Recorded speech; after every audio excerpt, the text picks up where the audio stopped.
Well, hello. We're live. We're live. We're live. All right, guys. Thank you so much. Hi. My name's Erica Meyer. I'm going to move my camera so you are witnessing the first live broadcast of Erica Meyer's YouTube experience here. So let me truly pardon me for a moment while we get things straightened out. First time's always weird, but I think that looks okay. Now I just have to remember to look at the green dot while we're talking for like an hour. No more. My child comes home at 2:15, so we definitely have a stop time. And if you are watching this at a later time, thank you. I hope you are have a cup of coffee or making something delicious or a glass of wine, and we can just hang out and talk about design. And I'm just scanning the screen here to see how, if and when somebody shows up, how to answer questions. Now, if you are watching this at a later date, of course, please leave comments, questions in the comments, and I will answer them ASAP, right? So let me first tell you a little bit about myself. My name's Erica Meyer. I live in Ohio. I'm 52 years old, married, and I have a child who is having his last day of 5th grade today. So that is the quick nutshell life. I have always wanted to be an architect since I was in 5th grade. My son did not decide to do that this year, but I am one of those kind of people who definitely, when I have that feeling, like I know it's right, and yes, I'm going to be an architect. So went along that path and went to school for architecture, worked in traditional architecture firms for about 10 years, and then went into corporate architecture where I was in charge of renovations for major hotels and for 20 years. And just last fall decided that I wanted to gracefully retire and move into motherhood more fully. I was feeling extremely split. And then once I was then out here in the wilds of retirement, I decided to go back to the idea that I was sitting in an airport in 2015. No, it was 2019, and it was my 15-year work anniversary. Like, what am I going to do? When I took that corporate job, I figured I would burn out in like 2-3 years, and then I'd go on to the next one. And it was super interesting, and it was just like, okay, now I'm at 15. I don't think I questioned it at 5 or 10. I was just like proud of myself for being somewhere that long. But then at 15, I was kind of like, should I do something else? Like, I like this. It's super interesting. I get to see the world. But let's, entertain that thought of what would I do next? And the only thing that came to mind was like, I love YouTube. Like, I could be a YouTuber. I could be a creator. I could whatever. So I didn't retire to become a YouTuber yet. This is what I am certainly. My chat GPT tells me I need to stop treating this like a side hustle and go all in. And so, hey, I guess I'm all in today with a live feed. And assuming that no one was going to show up, I think right now I have 142 subscribers. So please check that subscriber count and please add. I really appreciate your help in growing. And I know, like, once you get too big, it doesn't matter. But like when you have 142, it totally matters. Subscribers matter. So I really appreciate you becoming a subscriber. And hit the like button, whatever. Subscribe means the same to me. So, yeah, so I gave you a little recap of, how I got to here in YouTube. And I have done thus far, most of all of my content has been on feng shui. And as an architect, it certainly, we did not study the feng shui in architecture school. Um, but recently, so in this whole process of like, when did I become interested in feng shui? I think I think it was with back in the early 2000s, the movie The Secret was really popular. The Secret, and there was a book, and I remember just being fascinated by it. And yeah, I'm pretty darn good at manifesting parking spots. And there was, and I honestly, I don't remember this part of The Secret, but I know that it had to be Marie Diamond was in that film, video, whatever. And I don't have a copy of it. I went searching. Um, I think she was the only woman, or one of the only women, of course, and the only feng shui consultant at the time. And just anything that is related to architecture and then personal growth, I just find fascinating. Like, okay, and it's thousands of years old, and like, why wasn't I taught this in college? Like, why not even a mention of it, as far as I know? You're right. We did the full architectural history and the full art history, all of that. I don't remember us talking about feng shui. So that planted the seed. And I think I got a couple books. And then eventually I hired a feng shui consultant, and she also has a YouTube channel. Her name's Natalia Kalin. And I think her book, which of course I don't have it, I think it's called The Soulful Home. She's really good. We worked together twice in first my apartment to, manifest love, which it worked. And then she worked with us again, my husband and I, in our first home. And let me just say that my husband goes along with my desires. I think he's a bit of a skeptic. And heck, I'm still a skeptic in a way. Like, it's obviously worked. It's obviously, I think, a good system for if you have no idea what to paint a room, there you go. What direction is that room facing? If it's facing east, southeast, like this room is, paint it green.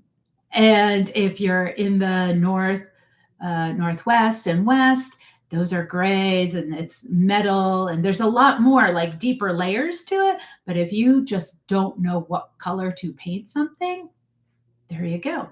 So that's why I think it's such a like an interesting, valuable system and tool to use. And that's why I started my videos with that, is like, more people need to know this. And it just gives you a start. And then, okay, so then if you buy into like, sure, I'm going to paint this room green because it's facing southeast and that's represented by wood and growth.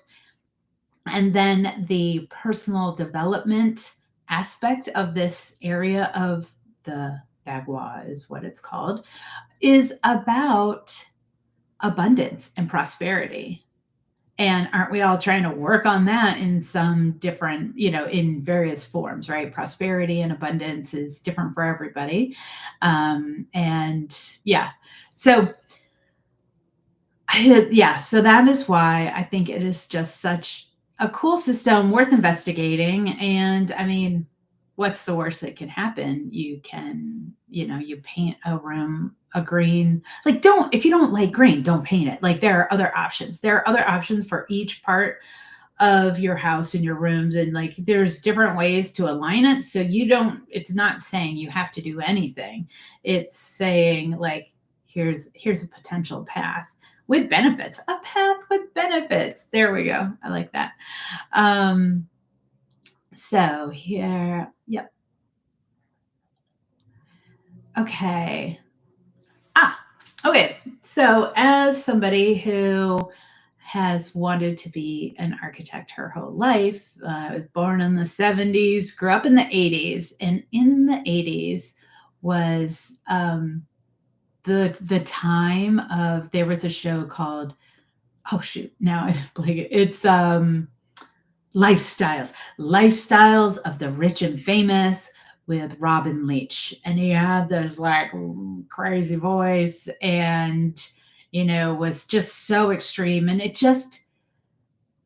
was just mind blowing in the 80s, right? And now I think we live in an even more abundant world than 40 years ago now. But it was just mind blowing. And at that same time, Architectural Digest was just a magazine to my knowledge.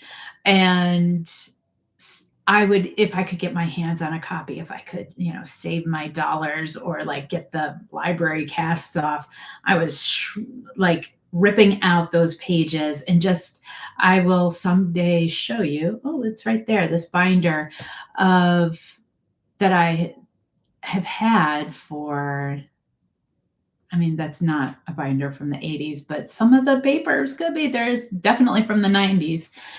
And so I've always been fascinated by design. And when I went to college, I thought I was going to be a residential architect. But in working in interning in a couple firms, oftentimes, here's like an insider tip of, because space represents us. And when a couple is building a home together, that process can also be marriage counseling. And as a young architect, I just wasn't ready for that kind of psychology going into everyday life. Like, I just want to build you a pretty house. Like, I don't know why the two of you are not talking, or why, one of you didn't tell the other person that this was going to cost $10,000 more for this kind of tile. Like, you guys need to do that. And just let me know in the drawing. Like, I just didn't have that capacity. So eventually found my way into corporate architecture, where it's a different mentality of like, we need to do this. Here's our budget. Here's potentially our branding, and don't get us fired, right? Like, versus like, if this house doesn't represent us and save our marriage, like, oh, I don't know. It was just too much. But like, very telling of like how important our homes are to us, and it's more than just a house, right? It represents you. Once you let somebody into your house, you're like, here, like, what can you tell about me from this picture? Like, this environment that I'm in. I got a little crafty over here with this is my color barcode, I think I call it. And then just this crazy lamp that I love. The lampshade is quite old, and because it's illuminated right now, you can't quite see it, but it's a mountain view. And it's from Anthropology, and the bottom piece is from Lamps Plus, and that comes in like a million different colors and a number of different shapes. So you could see that, I've got a little quirky and a little crafty, and yeah, I guess I try to play the piano sometimes. And this picture is just something from Marshall's that I found. But it's got, if you could see more of it, like it reminds me of New York City. And I lived in New York for a little while as well. So your house says a lot. Even when you just open the door for an Amazon delivery, like, the smell that comes out, the little glimpse, the sounds, there's so much that our house tells other people and reinforces within us. If you're living in clutter, if you can't, like, if there's just that broken thing always, that's difficult, right? And it says something. So, all right. So back to the lifestyles of the rich and famous. So what I've got now today, Architectural Digest, they of course are online and they do home tours just like Robin Leach used to do. Um, but theirs are, quicker and, done in a contemporary 2025 state versus 80s. Um, so they've got videos and then they've got a few videos about like ask me anything design questions. So the questions that I'm going to run through now are questions that were posed to Nate Berkus. And I'm sure you hopefully like if you're a design person, Nate Berkus was made most famous by Oprah, and I'm sure he's designed her homes, and he has I'm sure he's had lots of TV shows and products and whatnot. So like he's top notch, right? And so cute too. He and this video, which please forgive me that I don't know how to like screen and screen it, although it does say that I could share somehow, but I don't know how to do that yet. So like here's a picture of Nate. This is the video where there are 13 questions.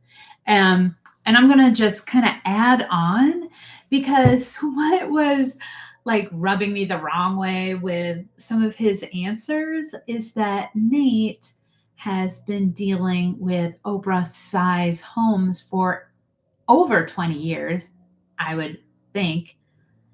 And of the 277,000 people that have watched that video thus far, I mean, I don't think that you're living probably in an Oprah size home. Probably not. And so I don't think he's just in that environment. So if you're more like me and live in a suburban builder home and you know, mid income, not, you're not the 1%, then welcome. And let me not that any of his advice was wrong, but I just don't think, well, and of course it was edited down into a nice 15-minute clip. It's not this rambling live stream that we've got here. So, maybe I'm sure if Nate and I are on a panel together someday, we can talk about it in it. Like I'm sure he would expand upon and, probably agree with my opinions as well. So, because I'm not going to tell you anything revolutionary, I don't think. Hopefully it is for you. Hopefully whatever words come out here in this live stream are helpful for you in your house and deciding those problem areas. Recently, I was giving a talk, and afterwards, a woman came up and she was like, I need your help with my bedroom. They had moved from an extremely large home in California to the Midwest to a much smaller home for many different reasons. But she was like, I hate my bedroom. I'm like, what size is your bed? What size is your bed? And how old is your current home? And, it's a king bed in at least 100-year-old home. And like, they didn't build, average homes 100 years ago made for king beds. Like that would be a good factoid that maybe I'll have in a future video of like, when did a king bed actually come into being? It probably, it's probably in the 70s, 80s, maybe, who knows? I don't know. Fact check me. Okay. Maybe I can edit it later and let you know. But the point being is that they had been in a much larger suburban home, moved into a smaller house, and their furniture was oversized. The bed was oversized. They felt cramped, and she was like, oh yeah, like, do you feel comfortable, either getting a queen or a full-size bed, and would you and your husband feel good in that kind of room? She's like, yeah, we're gonna talk about that. So I haven't yet had a chance to catch up with her, but I do hope that that bedroom is feeling better because of that furniture change.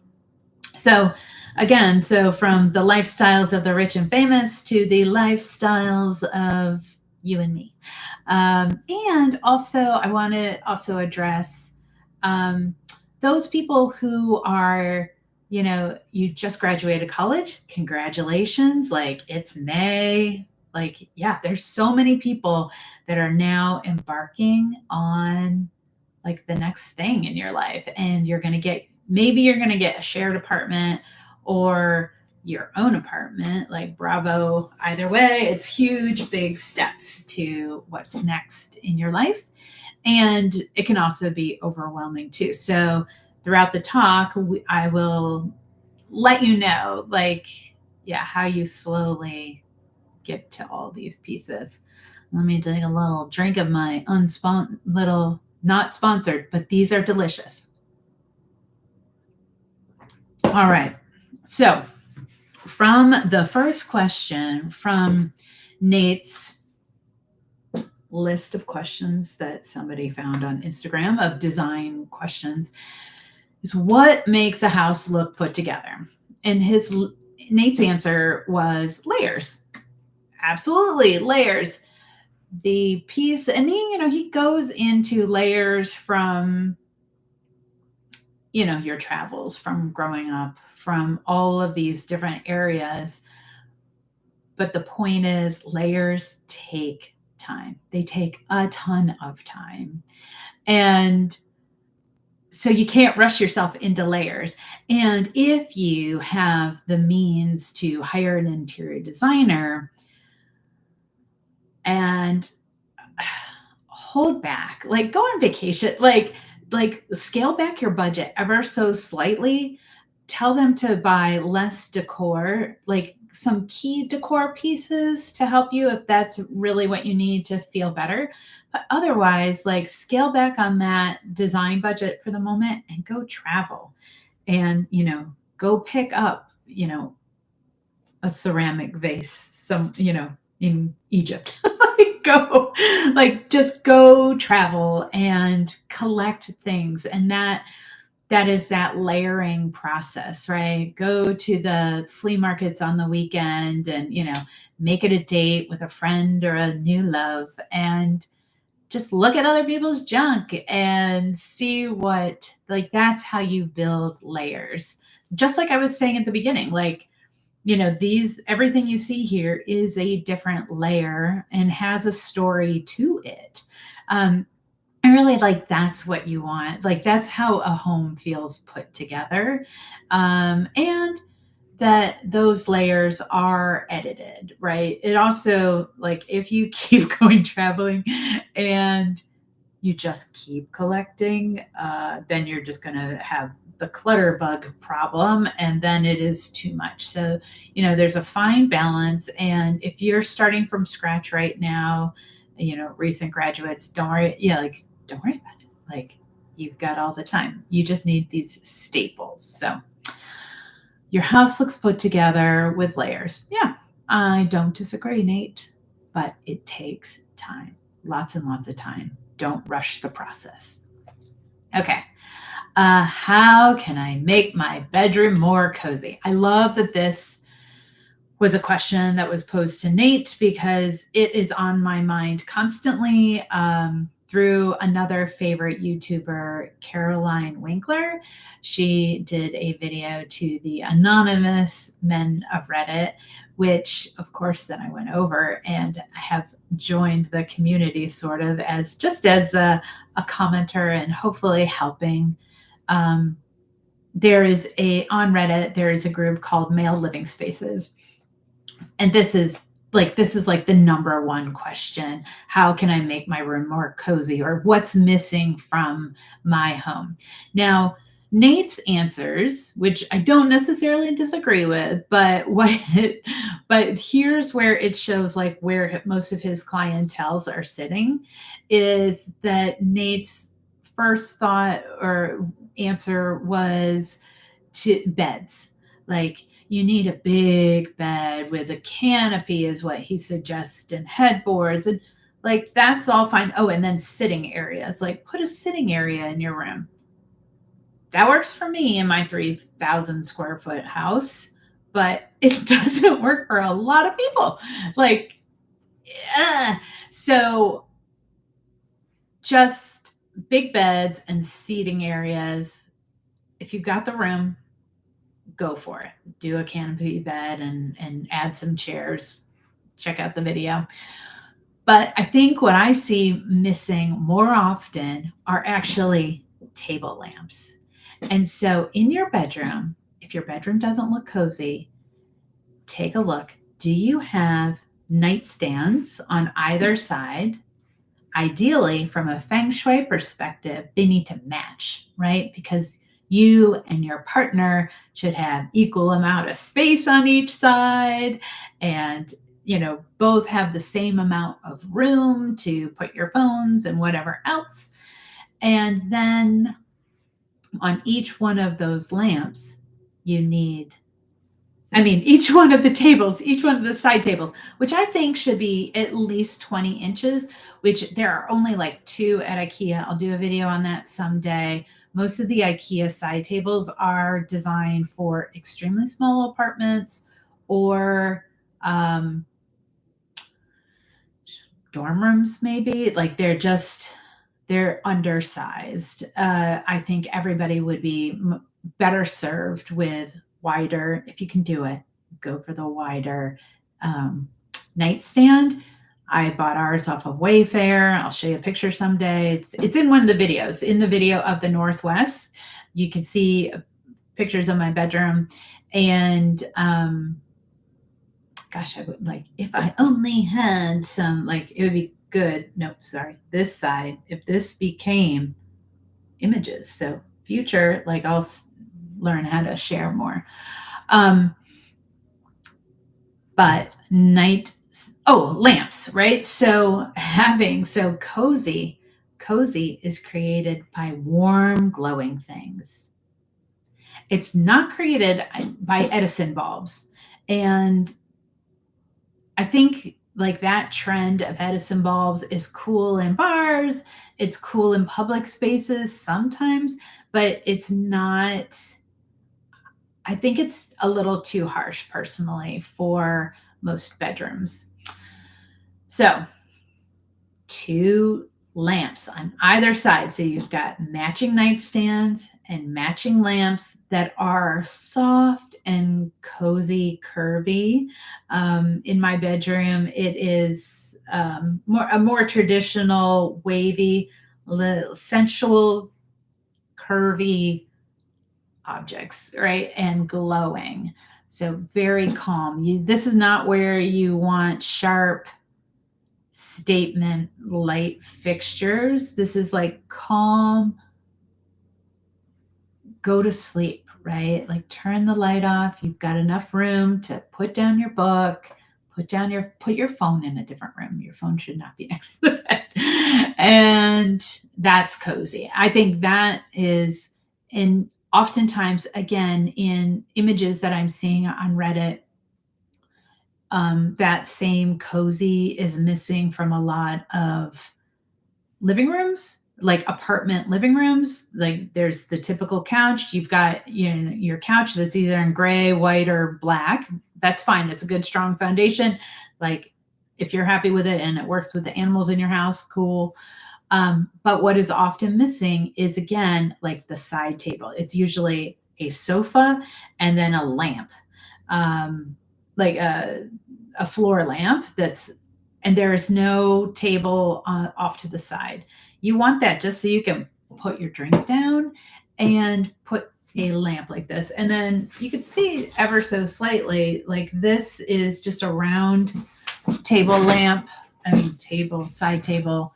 I think it was super cheap from Wayfair. Not a sponsor yet. But it gives me that glowing, warm, glowing piece and cozy.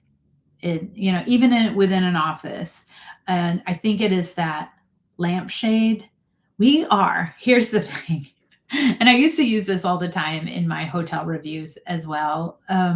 We are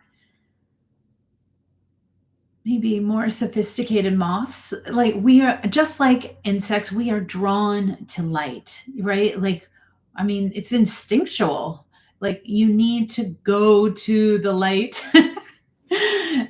So use that in your homes. Nice, soft. Oh, yeah, those Edison bulbs look like bug zappers. Don't do it. Oh, I love that. I hate exposed lighting like that. Just let it be soft and not nice, soft fire. And then when you have actual, real exposed fire in your fireplace, well, that's fine.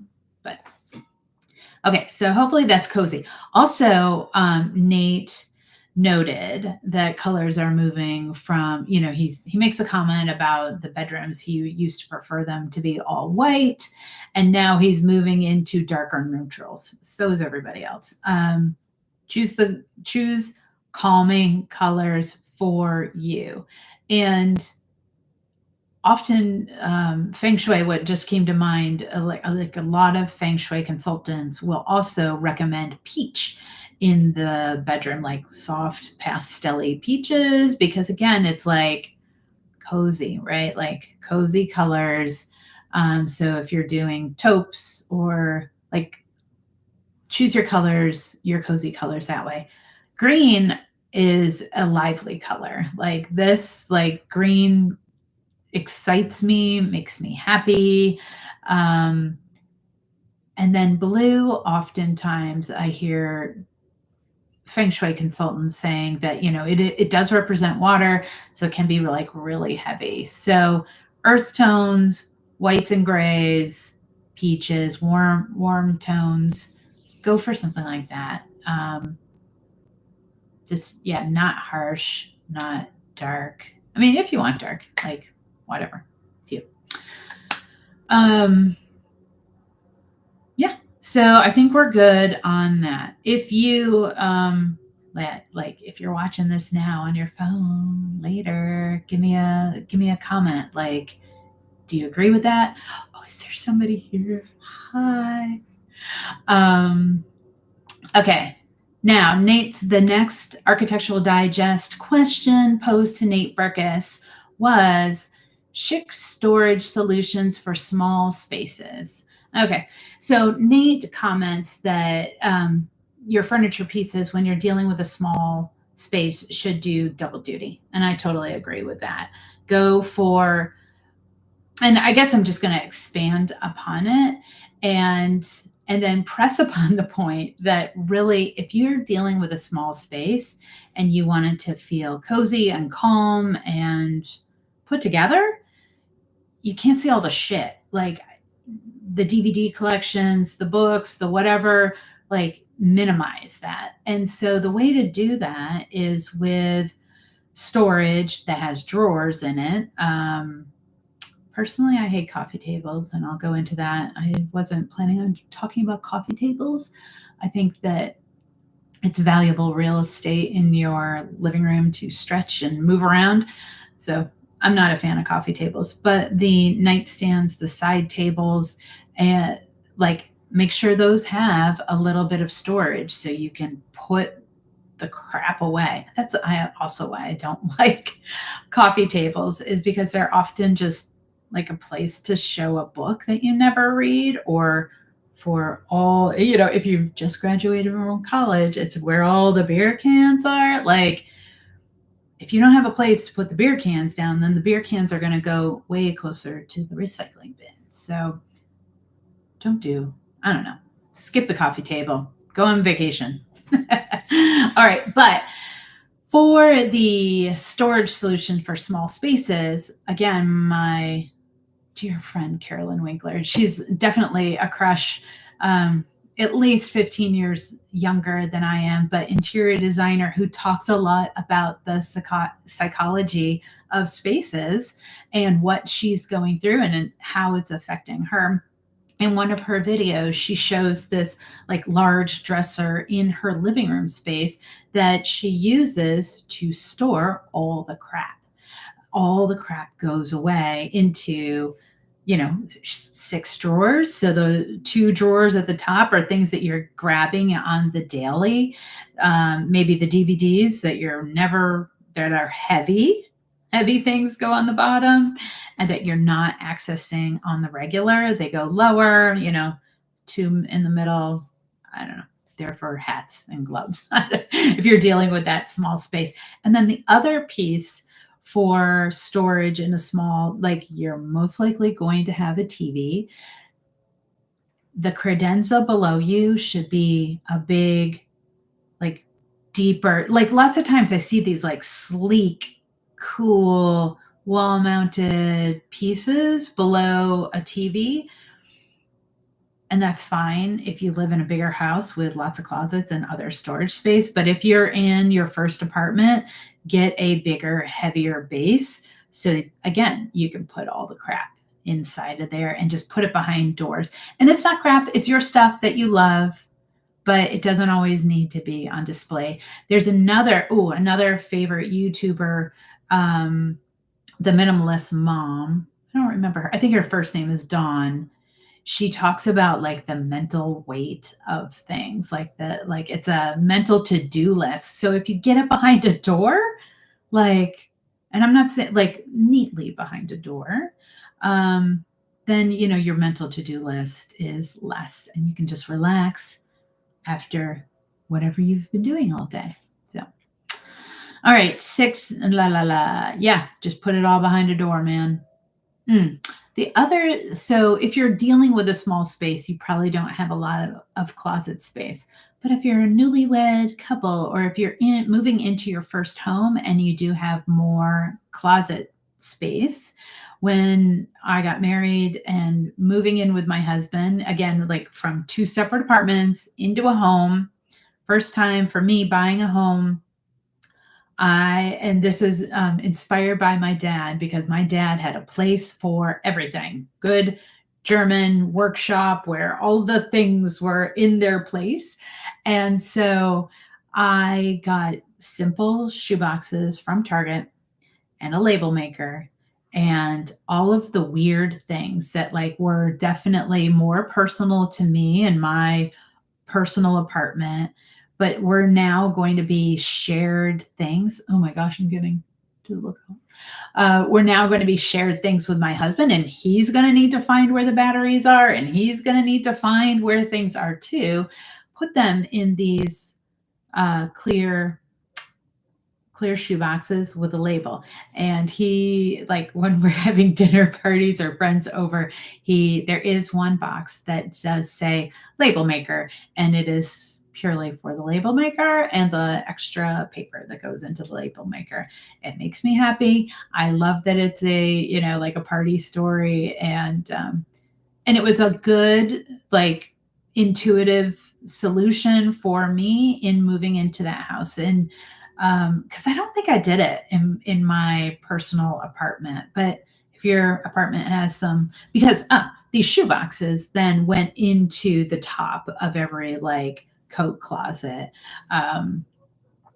that would usually just get, I don't know, clogged up with winter hats or something. So I'll do a video. Please make a comment if you like that idea. I'm happy to show that off, of course, because I'm already telling you about it. So yeah, good luck on chic storage solutions. Yeah, chic means like your crap's not out. As long as your crap's not out, it has become chic, I tell you. All right, our gallery walls over. So this was interesting, and Nate Berkus's answer to this question was very kind. I think he kind of says yes in that, oh, bless your heart kind of way. Like, I think he says yes. I will say, like, and I think he says it too. Like, I've never really been much of a fan of like the huge gallery wall. I think they work great in public, like lobbies, bars, restaurants. It's fun. It's definitely a way to tell about who your brand is. But in your home, it, again, like the slow layering process, just go slower, pick one piece, That's, Nate says the same thing, like just get one piece. And actually in the future, please like and subscribe. Please subscribe, because, well, because I need to grow. But I am currently creating an online fine art gallery so you can have that one piece, and that one piece, and like affordable, of course. And because I want you to have that one piece in your living room or your bedroom that is like big, it speaks to you, it's not from IKEA that everybody else has got, and it's got the right color palettes for you.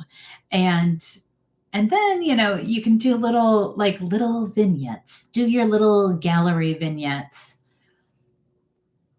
if you want. And if you super love your gallery wall, keep it. Like, don't, yeah. But however, if you're like questioning your gallery wall, and like go back and look at your gallery wall, and if it's just like a gallery of things, but they don't necessarily, like, you didn't get it on your last trip to Guatemala or the cruise to the Caribbean, like, take it down, right? Like if it really doesn't have like a true intimate story behind it, you are like subconsciously telling yourself, I think, like it's time to go. And the next time you travel, the next time you feel inspired, like maybe don't take it down right now because you don't want a blank space.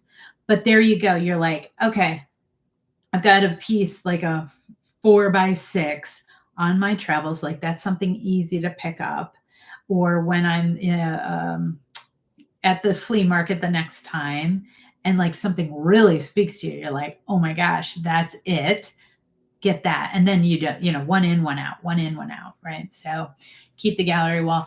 I think that also just like placement of gallery walls within your home is keep them in, like, it's there saying a larger statement about you. So it should be in a public place.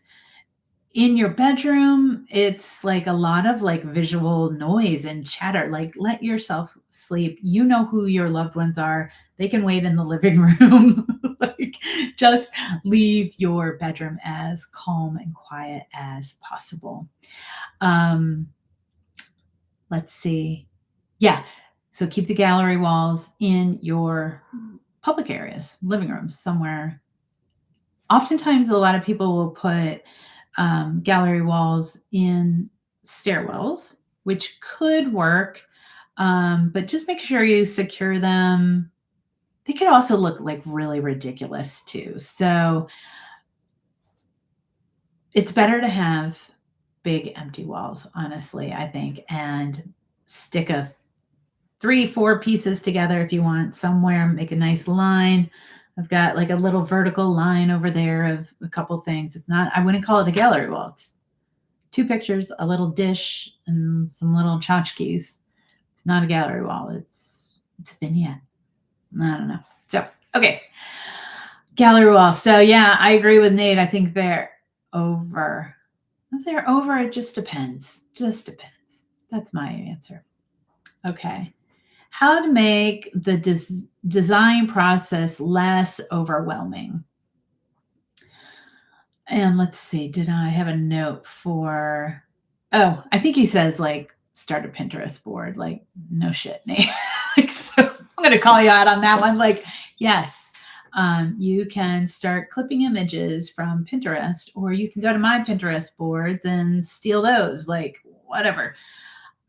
I think you're probably beyond that point. And I would think that those Pinterest boards are probably is what's creating overwhelm. And so here again, I'm going to say that start with your foundation pieces, which in every room, you've got your big foundation piece of a couch.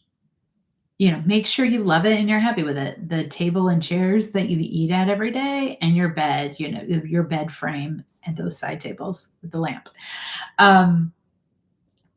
That's what the important part is.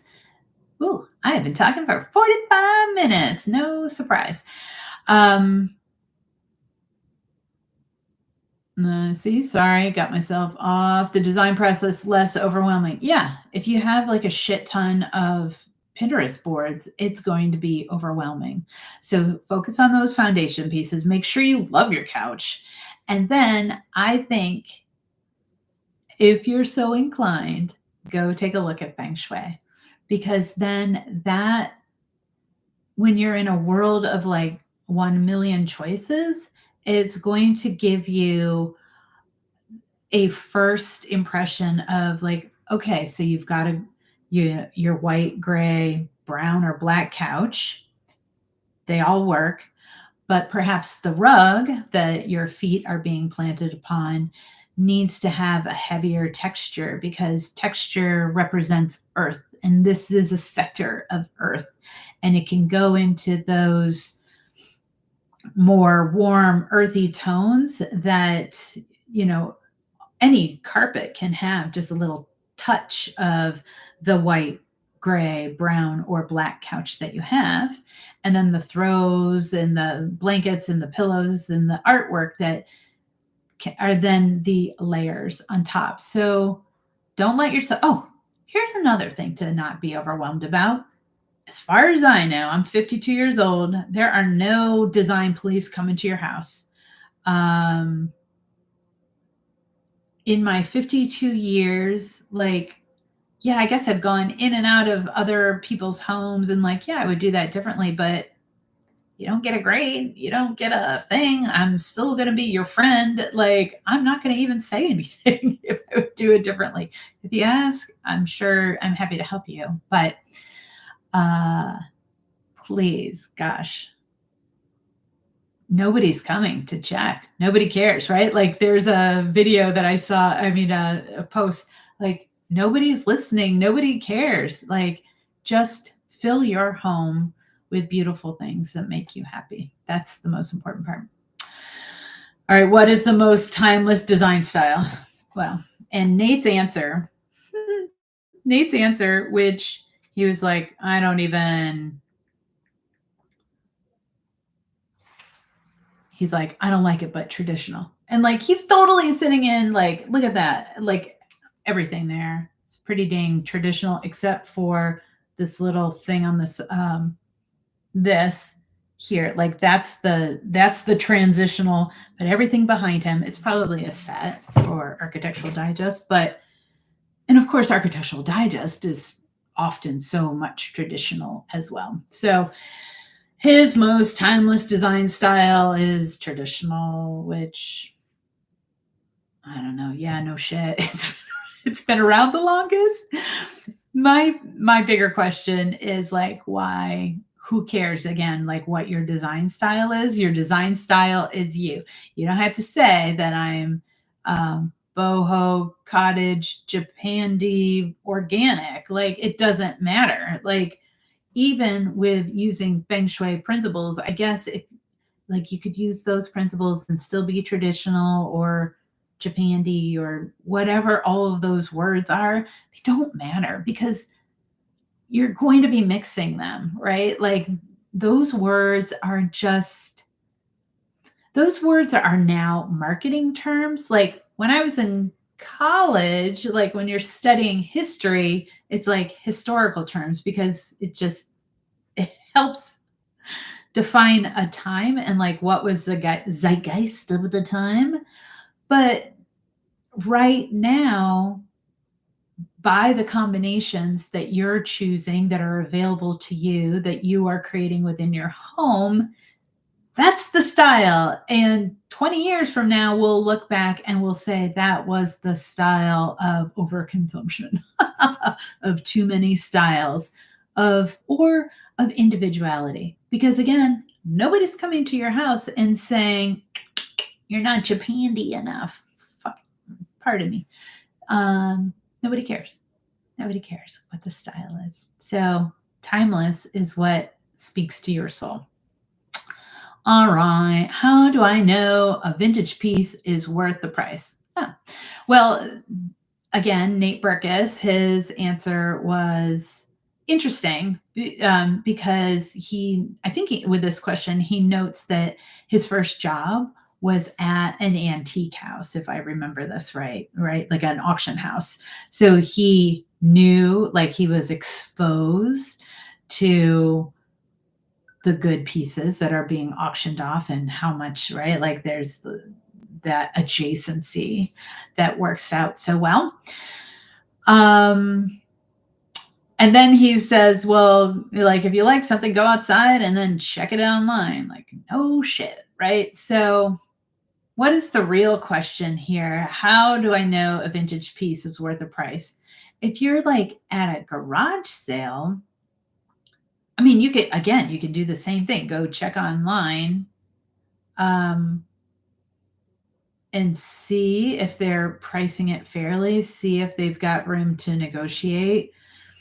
But, I think what I feel underneath here is like, it's like day trading or there's something else going on here. Like if you love a vintage piece of furniture, um, but it is financially beyond your means, then don't buy it yet. Wait.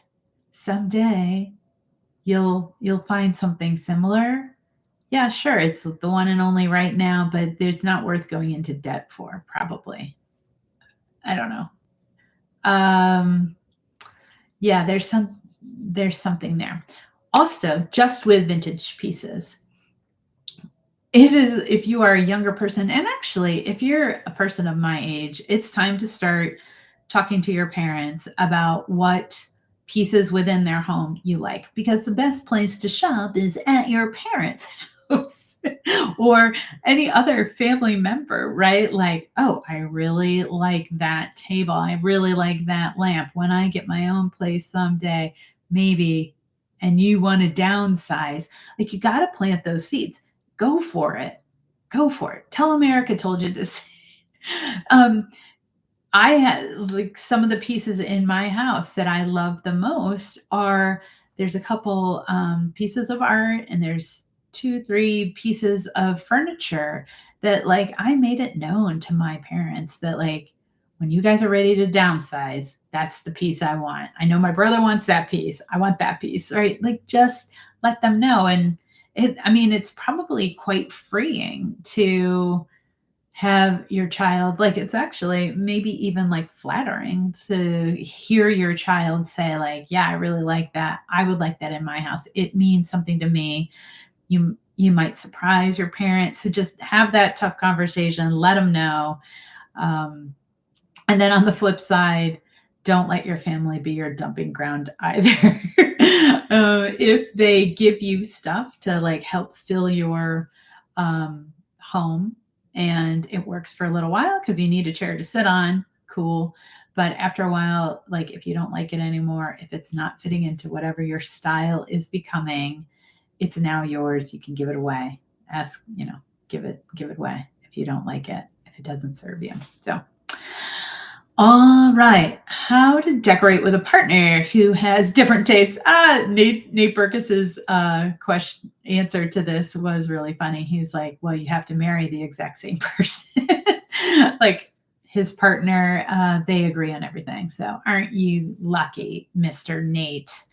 I will say my husband and I have clashed many times about home pieces. And I feel like perhaps the way that we came to a middle ground is that, again, those foundation pieces, the couch, the table that we eat at, and the chairs that we sit at every day, bedroom furniture, like those are like, we have to like agree on those. Like those are the tough, like we need to search and find.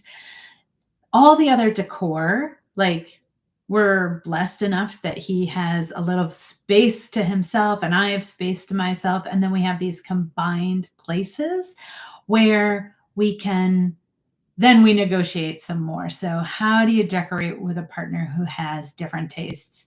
You figure out how to be eclectic, like find your strong foundation, and then figure out there are going to be so many things that you need to start um, cooperating, collaborating, figuring it out together. So it's just a beginning, girl or guy, like whatever. All right, how to furnish a new house so it's not just trendy. Well, and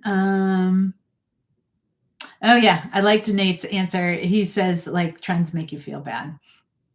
I think the key, yeah, trends and styles, these words, like if you're not living up to like the max number of whatever or the maximal design of whatever, Japandi is the word that I just keep coming back to. And I do love Japan and Japanese design. But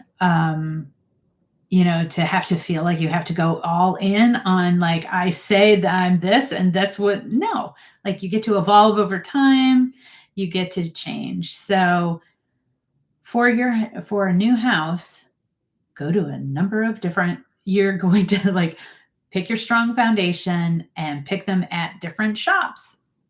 Like I know people knock on IKEA a lot, but IKEA's got a lot of like really good, strong foundational pieces. Like our bed frame is IKEA. Our table is from our house, I think. And like that's an expensive table. So we needed to definitely like agree on that table, right? So here we go. Just go to a bunch of different shops. Do not rush into it. That's, trendy is when you're like, I bought everything and now I don't like any of it or yeah. So watch yourself. All right. The next question, how do I make sure decor matches the style of my home? Okay. So on this one, Nate is talking about he gives the example of a Cape Cod, like a New England salt box, and then having saltwater taffy in it. And at the end, he says, if you want to live by the water and have a French kitchen, there's a lot of water that touches France. So I don't know, whatever. You have to go back to like, why did you buy the house? Why did you buy that house? And it's probably, I don't know. I can't tell. Why did you buy the house? Was it because of the neighborhood? It's always a combination of things, but did you buy it for the neighborhood first and foremost? And then, it's a Spanish revival home, but like you really wanted to be on that street. And that's like, then you get to design the inside of that house however you want, like, because you didn't buy it to be in a Spanish revival. But if you did buy it to be in a Spanish revival because you love that design aesthetic, then like keep going with it. But you don't have to match that. I was thinking about this as well as like Victorian homes. Like Victorian homes are all over the United States. And nobody is required to put in Victorian furniture into a Victorian home, right? Like you get to be eclectic. That styles and trends keep us from being eclectic. Be eclectic, be eclectic, be you and all of your uniqueness. All right. How to save money during a renovation. Okay. Nate Berkus's comments were good. Try not to move walls. Try not to move walls that have plumbing in it, right? Because plumbing is expensive, right? So, and he's, have a budget, have a plan. And I agree with all of that. But I will say that the other piece, don't buy trendy tile or super trendy.